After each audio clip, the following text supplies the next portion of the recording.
நீயே எழுதிட்டு வா. அப்போ உன்னுடைய தேவையை உங்கள்கிட்ட வேலை வாங்குற ஒரே மாநாடு சிவபெருமானை மாதிரி நீங்களே கைப்பட திருவாசகத்தை எழுதக்கூடிய ஒரு சிறப்பான மாநாடு. அதைத்தான் அவர்கள் மீண்டும் மீண்டும் சிறப்பு சிறப்பு சிறப்பு என்று சொல்லிவிட்டிருக்கிறார். அந்த சிறப்பான ஒரு மாநாட்டை நம்முடைய பெரியவர்கள் நான் அடிக்கடி சொல்லுவேன், எப்படி இருந்தனா இப்படி ஆயிட்டனே அப்படின்னு. நீங்க திருப்பரங்குன்ற கோயிலுக்கு போனா தெரியும், 2 தூண் இருக்கும். முன்னாடி குதிரை சாமி ஒருத்தர் இருப்பார், அவர் தான் பரிமேல் அழகர் குதிரை சாமின்னு ஒருத்தர். அப்படியே சாட்டையெல்லாம் வச்சுக்கிட்டு வேத மொழியர் வெண்ணீற்றர் செம்மேனியர் நாத பறையினர் அண்ணே என்னும் நாத பறையினர் நான் மோகன் மாலுக்கு நாதரின் நாதனர் அண்ணே என்னும் கண்ணஞ்சனத்த கருணை கடலினர் உள்நின்றோருக்கோவர் அண்ணே என்னும் உள்நின்றோருக்கி உழப்பில ஆனந்த கண்ணீர் தருவரல் அண்ணே என்னும் நித்தமனால நிரம்பகடகியர் சித்தத்திரோ பரலனே என்னும் சித்தத்திருப்பவ தென்னன் பெருந்துரை அத்தரானந்தரலனே என்னும் ஆடர பூனுடை தோல் பொடி பூசித்தோர் வேடமிருந்தவரனே என்னும்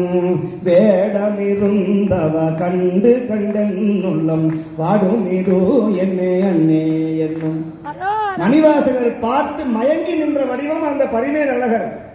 அதை தாண்டி உள்ள போனீங்கன்னா 2 தூண் இருக்கும். சாமியை பார்த்த மாதிரி ஒரு தூண்ல பாத்தீங்கன்னா நல்ல மைனர் செயின், புலி நகம் போட்ட ஒரு ஆளு, மீசையை முருகிக்கிட்டு தலையில ஒரு பெரிய கிரீடம்லாம் வச்சுக்கிட்டு அப்படியே ஒரு இந்த பதவி வெறின்னு ஒன்று இருக்கும். அந்த பதவியோட அப்படியே நிற்பார். நான் யார் தெரியுமா? பெரிய அமைச்சர். 2 அமைச்சர்கள் இருந்தார்கள் சைவத்துக்கு, ஒருத்தர் சேக்கிழார், ஒருத்தர் மாணிக்கவாசகர். நான் யார் தெரியுமாடா?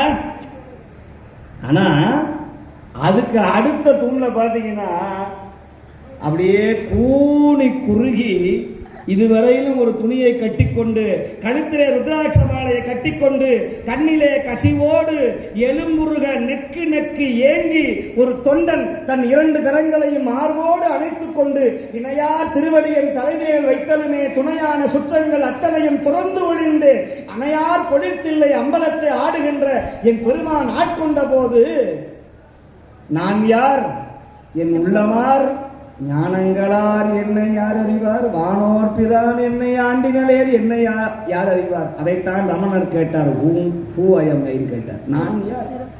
அதைத்தான் கவிஞர் பாடினார், நான் யார் நீ யார் நாளும் தெரிந்தவர் யார் யார் என்று பாடினார். ஆக நான் யார் என்று கேட்டவர் மணிவாசகர் அமைச்சராக இருந்த போது கூட அவருக்கு அந்த பதவி கிடைக்கல, அந்த புகழ் கிடைக்கல. ஆனா ஆண்டியாக மாறிய பொழுதுதான் அவருக்கு மாணிக்க வாசகர் என்கிற பட்டமும் உலகறிய இன்னை வரையும் 2000 ஆண்டுகள் கழித்து அவரை கும்பிடுறமே பதவியில. அதனாலதான் நம்முடைய ஐயா அவர்களும் மாணிக்க வாசகர் வாழ்க்கை போலவே பதவியில இருக்கும் பொழுது கூட இந்த புகழும் இந்த பேரும் கிடைக்கல.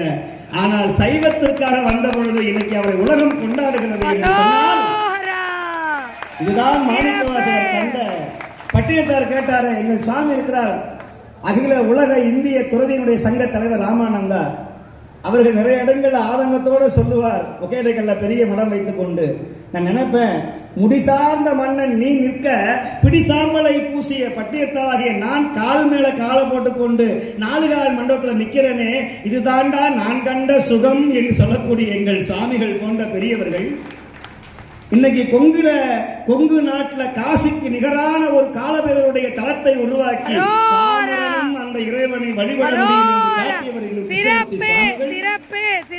நம்முடைய துறவிகள் பேரவையில இருந்து இந்த நம்முடைய சிவகுமார் ஐயாவுக்கு ஒரு குருவாக இருந்து வழிகாட்டிய நம்முடைய சுவாமிகள், அமர்ந்திருக்கிற நம்முடைய அருளார்ந்த பெரியவர் சுவாமிகள், நம்முடைய ஆனந்த அந்த சுவாமிகள் போன்ற பெரியவர்கள், இங்கே அமர்ந்திருக்கிற அன்பர்கள் பெரியவர்கள் அத்துணை பேருக்கு என்னுடைய மனமார்ந்த பாராட்டுக்களையும் நன்றிகளையும் தெரிவித்துக் கொண்டு இந்த விழாவுடைய மணிமகுடமாக திகழக்கூடியவர் எங்கள் மேலாள் இந்திய அரசு பணியில இருந்து அவர் ஓய்வு பெறவே இல்லை. இந்திய அரசு பணியில இருந்து அப்பா நீ இனிமே எப்படி நம்முடைய பரஞ்சோதி முனிவரை பல்லவ மன்னன் இனிமே நீ நாட்டுக்கு தேவையில்லை சைவத்துக்கு தான் தேவைன்னு அனுப்பிச்சு வச்சானோ